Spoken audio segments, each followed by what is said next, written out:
Well, in this video, we are going to attempt the article number 1.11.2. इसमें हम पढ़ेंगे physical significance of dipoles. हम तो dipoles का फिजिकल सिग्निफिकेंस क्या है, तो हम देखते हैं कि इन मोस्ट मॉलिक्यूल्स, हम ज़्यादातर मॉलिक्यूल्स में हम ये देखते हैं कि centre of positive and negative charges lie at the same plane. जो सेंटर ऑफ पॉजिटिव और नेगेटिव चार्ज है वो एक प्लेन में लाई करता है, और एक प्लेन में लाई करने के बावजूद क्या होता है, उसका जो नेट डाइपोल मूवमेंट जो है वो ज़ीरो हो जाता है। Therefore there net dipole movement is zero. आप जानते हैं कि जो डाइपोल मूवमेंट है एक वेक्टर क्वांटिटी है, और उसकी जो डायरेक्शन होती है वो negative charge to positive charge होती है। सो जैसे डाइपोल मूवमेंट की यहाँ आप देख लीजिए, two arrows are there, those are points in the opposite direction, their length is same, so the resultant dipole moment is equal to zero. Okay, so therefore there the net dipole moment is equal to zero. तो इसमें जो carbon dioxide और जो methane है वो इसके perfect example है, इनको आप देख सकते हो। तो यहाँ देखिए कि डाइपोल मूवमेंट की जो डायरेक्शन है वो हाइड्रोजन टू कार्बन डाइऑक्साइड की ओर है, और ये जो तीन है एरो आप यहाँ देख रहे हैं, इनके जो डायरेक्शन है वो इस ओर है, तो इनका जो रिजल्टेंट होगा वो ऑपोजिटली डायरेक्टेड हो जाएगा, इस तरीके से और इस तरीके से। तो hence net dipole movement is once again equal to zero. So this is perfect tetrahedral shape of methane. So ये एग्जांपल रहे कि एक ऐसे मॉलिक्यूल्स जिनका जो net dipole movement equal to zero होगा, right, they are called non polar molecules, right, they are having, they don't have the poles, so they are non polar molecules.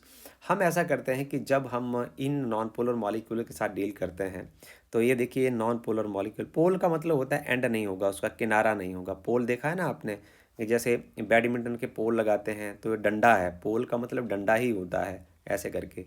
तो जिसके दो एंड हैं तो उसी से उसको ही हम पोलर कह सकते हैं, और जिसके एंड नहीं है, जो गोल गोल है, उसको हम नॉन पोलर ही कहेंगे। तो ये नॉन पोलर मॉलिक्यूल होगा आपके पास। This is a non polar molecule, इस example of non polar molecule.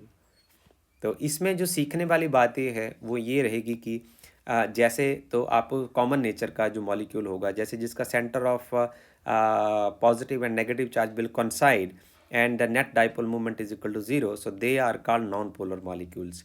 But problem ये है कि क्या ये हमेशा नॉन पोलर रहता है? ऐसा नहीं है। जब आप इसको इलेक्ट्रिक फील्ड में आप रखते हैं, इस मॉलिक्यूल को, नॉन पोलर मॉलिक्यूल को जब आप इलेक्ट्रिक फील्ड में रखते हैं, इलेक्ट्रिक फील्ड में रखने के लिए आपको क्या करना पड़ेगा? आपको इलेक्ट्रिक फील्ड लगाना पड़ेगा। उसके लिए आपको दो प्लेट रखनी है। ये पॉजिटिव प्लेट हो जाएगी, ऐसे हम इसको पॉजिटिव चार्ज दे देते हैं, ये पॉजिटिव प्लेट हो जाएगी, और इस एंड के ऊपर यहाँ ये नेगेटिव प्लेट हो जाएगी, ये नेगेटिव प्लेट हो जाएगी। अब क्या होगा, इसके अंदर यदि आपने इस पोलर मॉलिक्यूल्स, इस नॉन पोलर मॉलिक्यूल को रखा, तो क्या होगा, ये जो पॉजिटिव पार्ट है वो नेगेटिव प्लेट की ओर खिंचा चला आएगा। ये देखिए, ये पॉजिटिव पार्ट जो है वो नेगेटिव प्लेट की ओर चला गया, और जो नेगेटिव पार्ट है वो पॉजिटिव प्लेट की ओर चला गया। तो आपका जो मॉलिक्यूल है वो स्फेरिकल इन शेप में नहीं रह गया, वो एक इलोंगेटेड शेप में बन जाएगा। ये देखिए, वो इलोंगेटेड हो गया। आप यहाँ देख रहे थे, आप पिछले डायग्राम में यहाँ आप देख रहे थे कि जो पॉजिटिव और नेगेटिव चार्ज है that lies at the same point, so it results in the net dipole, electric dipole movement equal to zero. और जैसे ही आप इसको इलेक्ट्रिक फील्ड में रखते हैं, when you will put it in electric field, तो जो नेगेटिव और पॉजिटिव चार्ज के बीच में एक गैप क्रिएट हो जाता है। आप जानते हैं जो डाइपोल मूवमेंट है ना, it is a magnitude of either charge and the distance between the two charges. तो इस केस में जब 2L का वैल्यू ज़ीरो है तो net dipole movement is equal to zero है। And when there is elongation between the negative and positive charge, here 2L is not equal to zero, and hence dipole moment is not equal to zero.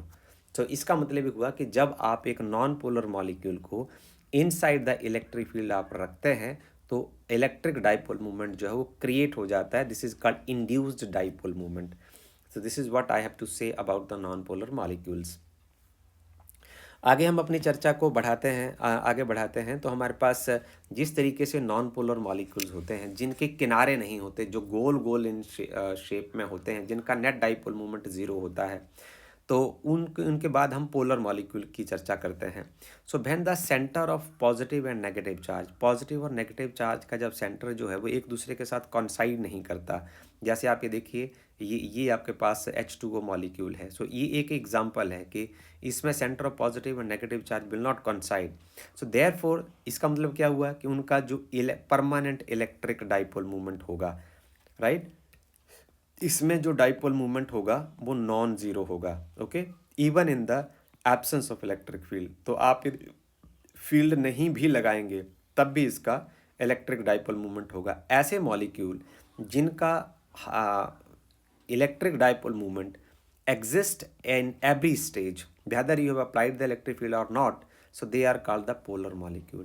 तो इसका यदि आप example यदि सुनना चाहें तो जो वाटर मॉलिक्यूल है ये इसका एक परफेक्ट एग्जांपल है। इसको आप देख सकते हैं कि ये देखिए ये रहा आपके पास H2O, और इसको यदि रिप्रेजेंटेशन आपने देखनी है तो ये देखिए जो हाइड्रोजन है दो, both are at the ends and the oxygen atom lies at the centre, और इनके बीच का जो एंगल है वो 105 डिग्री होगा, और इसमें जो नेगेटिव चार्ज है वो यहाँ है, और इसका जो रिजल्टेंट पॉजिटिव है वो यहाँ है, और ये जो डाइपोल मूवमेंट की जो डायरेक्शन होगी वो negative charge to positive charge होगी। So this is all about the physical significance of the electric dipole moment in case of the polar as well as non-polar molecule. With this, I am going to close this video.